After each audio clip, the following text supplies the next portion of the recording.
So here's the thing. We do not monetize our videos.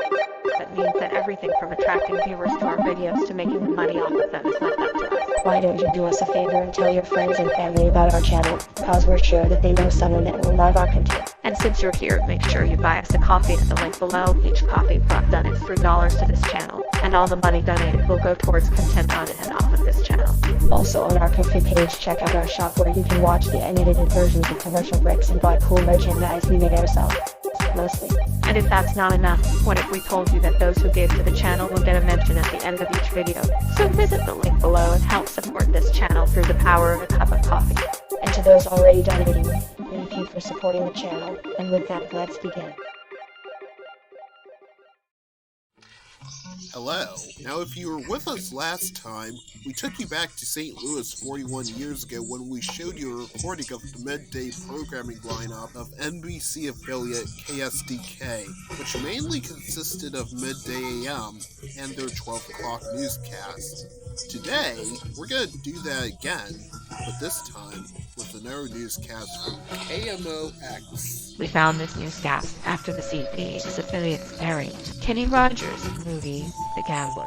And by the way, you can watch the breaks to that rebroadcast on our YouTube channel. Just click on the card above or follow the link in the description. Among some of the major headlines of that newscast included a march organized by Missouri teachers at the state capitol. Almost 3,000 teachers from across the state journeyed to Jefferson City tonight, including busloads from Hazelwood, Ferguson-Florissant, Normandy, Hillsborough, Jefferson County, South, and West counties.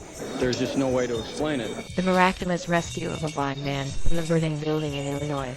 Although they lost most of their possessions, the Hinkles are safe. A coal miners' strike, also a conflict between two comedians in a tabloid newspaper, and some other stories you really have to see to believe you.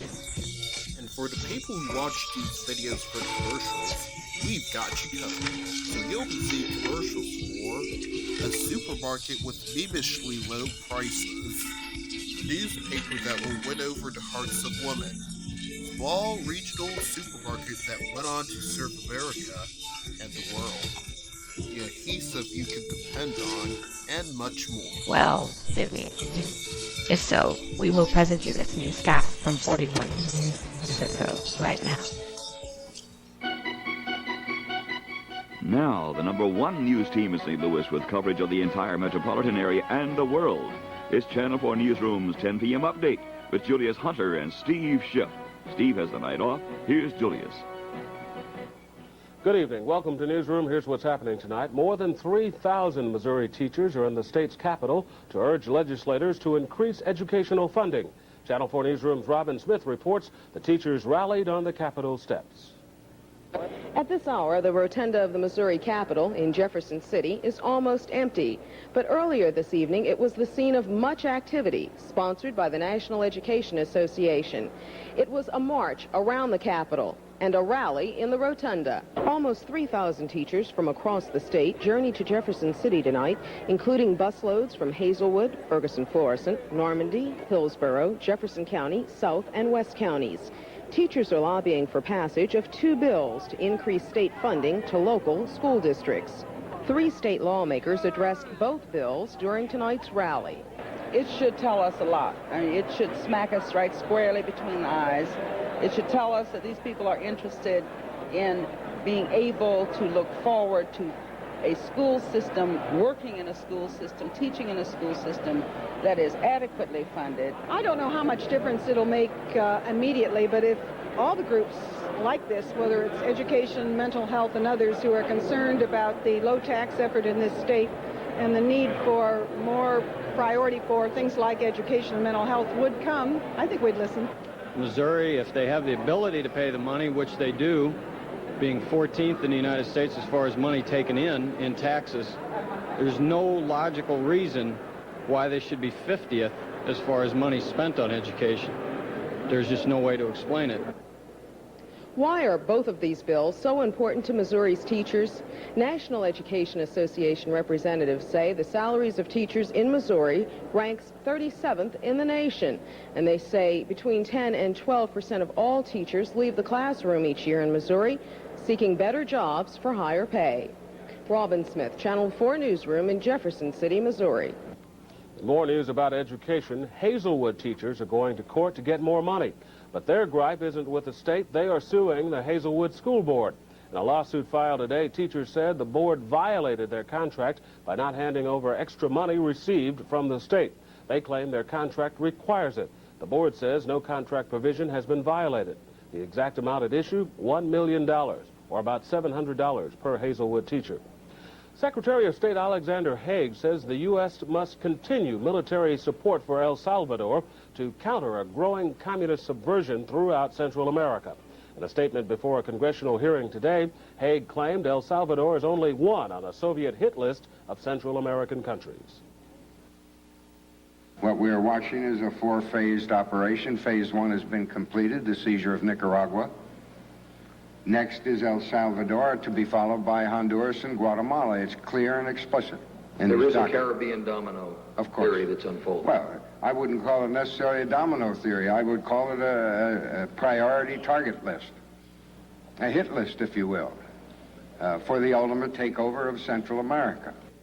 Haig appeared at the hearing to formally request $6.5 billion in foreign aid, much of it to combat what he calls Soviet adventurism. Soviet troops are on the march in Poland in their first day of military exercises, and the Kremlin is still refusing to give U.S. officials details of those maneuvers. All that's known is that the exercises will involve fewer than 25,000 troops, and there will be no large-scale crossings of Poland's border. Tonight, a Pentagon report says the Soviet Union has developed a killer satellite capable of knocking out American spy and military satellites. The Russian probe was first test-fired at a target in space on Saturday. The probe exploded in space, disabling its target. Tonight, the killer of the driver of this yellow cab remains at large. Berkeley police say they are still without any leads in the search for 62-year-old William Parr's murderer. Parr's body was found in Frostwood Park in Berkeley early today. Police say they suspect robbery as the motive for the killing. And tonight, a blind man is safe after being rescued from a blazing fire in his Centerville, Illinois home. Newsroom's Herb Humphreys reports Nightside. This house you see behind me was completely gutted by flames tonight. There were two people in the house when the flames began. One of those, a woman, was able to get out very easily. But her husband, who is blind, was having difficulty getting out until two neighbors arrived. Came out of the house, I seen it blazing up in flames, and I decided I'd come over to see what's happening, and the whole house was just about full of smoke on the inside. And this guy, he was in there, he's still in there. I don't know whether it's gonna fall in or not, but went in and tried to help him out of there. I just walked up in there and called him and told him who I was. He said, that's my father-in-law.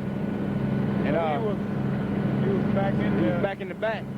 And he told me he was trying to find his money. So I said, well, just get him out. And I grabbed some of my clothes, and by that time, Louise was hitting on the door, and I opened the door for her, and I come on out in the yard, out the way. Although they lost most of their possessions, the Hinkles are safe. In Centerville, and for the Channel 4 newsroom, Herb Humphreys reporting Nightside. An ordinary day at a Springfield, Illinois hardware store turned into a horror story this afternoon. One man is dead, two others critically injured after a brutal axe attack by a holdup man. The robber was collecting about $40 from the store's cash register when a customer walked in. The robber apparently panicked. He took an axe off the wall and bludgeoned the customer to death. Then he attacked the store owner and an employee, hacking them in the head. Both are in critical condition tonight. A police detective says there are blood stains spattered all over the store, and he called the crime the most cold-blooded he has seen in Springfield in a long time. The killer is still on the loose tonight. And coming up next on Newsroom, Betsy Bruce travels to the coal mines of Illinois to get some opinions from coal miners on the impending strike, and the utility that owns 3 Mile Island says it won't be able to clean up that nuclear plant. Those stories next. Why go from store to save on food when Kroger cuts your costs 3 ways in one store? Get national brands, Kroger brands, and super cost cutters at low prices every day. Look. Purina Dog Chow, just $6.49 every day. Or get comparable quality in Pet Pride dog food, only $4.99 every day. Or super cost cutter economy on Trix dog food, just $3.99 every day. The choice is yours at Kroger every day. Hello, we're all celebrating Pat Riley's big Founders Day sale. And how do we celebrate? First, our buyers make special purchases before the price increases. Second, our suppliers provide us with specially low prices. And third, our salespeople give up a portion of their commission. Whirlpool heavy-duty 2-speed, 2-cycle automatic washer, $228. Whirlpool 17 cubic foot no-frost refrigerator, $399. Save adventure, yeah, save with style. Nobody holds a candle to Venture's biggest birthday sale ever. Save $3 on Bolly's athletic shoes for the whole family, $5.99 each. Sheer Indulgence pantyhose in fashion shades and styles, just $1.49. Cannon's big Terry bath towels, 2 for $3. And Dial soap, just 4 for $1. All at Venture's store-wide birthday sale. Save adventure, yeah, save with style. Tonight, the president of the United Mine Workers Union is trying to revive contract negotiations with the coal industry that could avert a nationwide strike set for March 27th. But more than 7,500 miners went on wildcat strikes today in 6 states, including Illinois. Channel 4 Newsroom's Betsy Bruce talked with some miners still on the job near Freeburg, Illinois. Wildcat strikes in the coal mining industry spread to Illinois today, but it was business as usual at Peabody's River King mine near Freeburg, Illinois. I talked to some of the miners about the future. How long would you anticipate a strike if there's no settlement by the 27th? Well, last time we had one was 4 months, and I'm kind of looking for a long one. I don't want to see it. Most of the guys I work with don't want to see it. It's been a tradition. Without a contract, you don't work, and they may break it in the future, but I don't think they're going to break it now. If there is a strike, how long do you think it'll last? Oh, I figure a couple months anyway. Although United Mine Workers President Sam Church has urged the miners to stay on the job until the contract runs out a week from Friday, it only takes a few miners to set up a picket line and cause a wildcat strike. That could happen here, too. Betsy Bruce reporting for the Channel 4 newsroom near Freeburg, Illinois. Tonight, the Senate Budget Committee is refusing to go along with some of President Reagan's budget proposals. The committee has voted to restore some funds for jobs and education that the administration wants to slash. 4 Republicans joined Democratic members to reverse $653 million worth of cuts in programs for the handicapped, for CETA jobs, and for elementary and secondary education grants. But the Republican-dominated panel has adopted $30.7 billion worth of cuts proposed for the 1982 budget. The Missouri House is working to help state agencies make it through the rest of the fiscal year. The House has approved a compromise version of an emergency spending bill providing the agencies with $99 million. Nearly 2/3 of the amount will go towards increased Medicaid benefits. The measure now goes to the Senate for consideration. Almost 2 years after Pennsylvania's 3 Mile Island nuclear plant was crippled by an accident, the plant's owners say they don't know how they'll finance the decontamination efforts. Officials of Metropolitan Edison's, or Met-Ed's, parent company say they only have $100 million of insurance money left for the plant's cleanup, and they need an additional $700 million. But the company says it is in such bad financial shape it could go bankrupt next month. Playing a game of chicken because we don't have an option of doing something different in the way of spending the money. The company simply does not have the cash to proceed with the cleanup. The biggest cleanup problem remains in the reactor building, where, as the Met-Ed tape shows, workers are starting to sample the level of radioactivity in the water. But some government and environmental officials worry the company's proposed filtering system won't be adequate. Right now, however, the biggest question is who will pay for the necessary decontamination. Johnny Carson isn't joking about this week's cover story in the National Enquirer. We'll have that story. And Ollie Ruman has the forecast for the last day of winter next on Newsroom Update.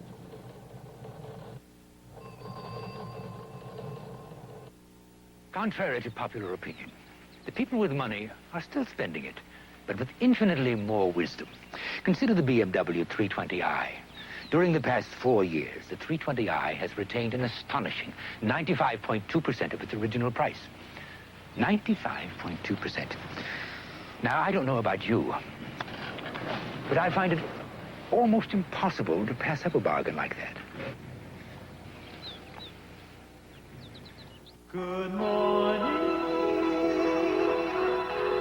Good morning.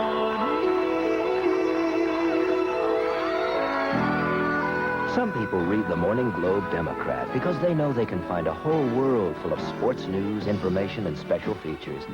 And some people read it, well, because they're proud. Good morning means the Globe Democrat today.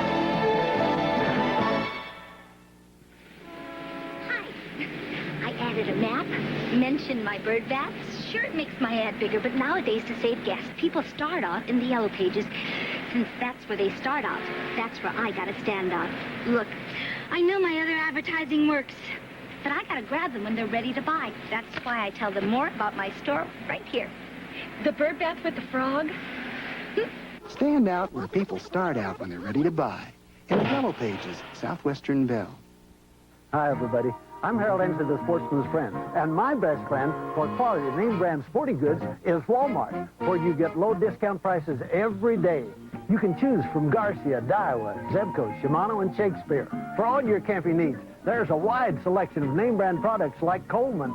Walmart also carries a full line of durable jugs and coolers from Coleman, Gott, and Igloo. For low discount prices on name brand sporting goods, come to Walmart. Oliver Mann told us a couple of days ago he feared for the forsythia, and I think you're right. Huh? I think I am. You know, this is one of those good news, bad news situations. The good news, spring is almost here. The bad news, the weather doesn't know it yet. 10 o'clock facts and figures, temperature is 38 or 3 Celsius. Winds from the west at 14 miles an hour. Humidity 39%. The barometer should be on 29.79 and rising. The low 31, the high 44. The complex, skies first partly clear. Then in Illinois, Alton 33. Our side, Baldwin 34 with Pine Lawn 32. Our air today, good to moderately polluted. The outlook is for little change. The satellite on top of things as usual, showing that we have some clouds in Missouri skies and a lot of clouds in Illinois skies, and I'll show you a little later on in radar what's going on in Illinois. The 48 with the reports from 49th and 50 posted, as is AccuWeather. Our low this morning, I'll show you in just a minute. The high today in Yuma, Arizona, 86 degrees. We have high pressure building in, so tomorrow will be okay. We'll have sunshine and cool temperatures. The low this morning, Bradford, Pennsylvania, 2 degrees below. Now, if you're into skiing, you'll be interested in the snow in Colorado. Nearly a foot at Steamboat, moving right along. A foot at Steamboat in Colorado, and then, of course, we had 10 inches at the Arapahoe Basin. Denver even got 3 inches, all part of the storm that went to the south of us. Now, look what we have on radar. We have a little outbreak of light snow. It is happening in Illinois between Old Litchfield and Carlinville. It is going south. We might have some flurries in our skies. The two states tomorrow, 30s and 40s. Our range, 23 to 45, 49 the high. One more full day of winter to contend with in the AccuWeather ahead. Then tomorrow, partly sunny, cool, 23 to 45. Spring comes in Friday, partly sunny, still too cool, 48 the high. Expect Saturday to be partly sunny, possible light rain, late, warmer, 53 the high. For Sunday, clouds, a chance of rain, under where we should be, 50 the high. The new week, clouds, cool, 50 the high. Tonight, clouds, flurries possible. AccuWeather tomorrow, partly sunny, cool, high 45 degrees. Carpool time, 8 o'clock, partly sunny and 27 degrees. Snow, can you imagine that? Not too far from it. Are we going to have our annual vernal equinox party? Well, we should, by George, on Friday. Anything for a party. Yes. Some more news now. The cast of characters in Carol Burnett's lawsuit against the National Enquirer is getting bigger as the plot thickens. Burnett is suing the Enquirer for $10 million, claiming the paper libeled her. Now Johnny Carson has an axe to grind with the Enquirer, too.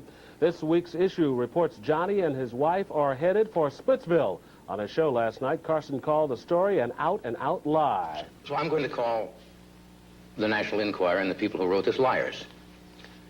Now, that's slander. Or they can sue me for slander. You know where I am, gentlemen?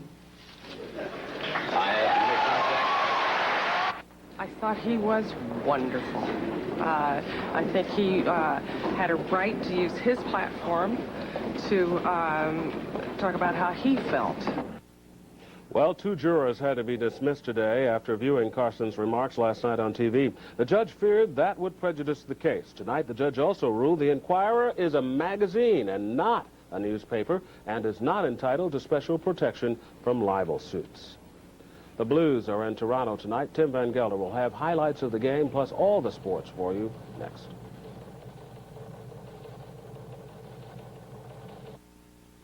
Carrier Energy Savers are everywhere to lower your heating and cooling costs. Call Jerry Stoverink or Dave Glidewell of County Heating and Cooling, where you can count on quality. Replace your old air conditioner with a Carrier electric add-on heat cool pump. keep your present furnace. It's easy as 1, 2, 3. Save on heating, save on cooling, save all year round.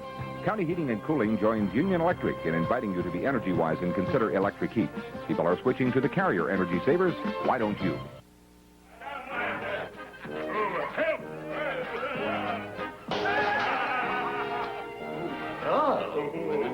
When things are going to pieces all around you, depend on you depend. This oil would stop ordinary glue, but not depend. It's a new kind of adhesive. Depend can fix almost anything, once and for all.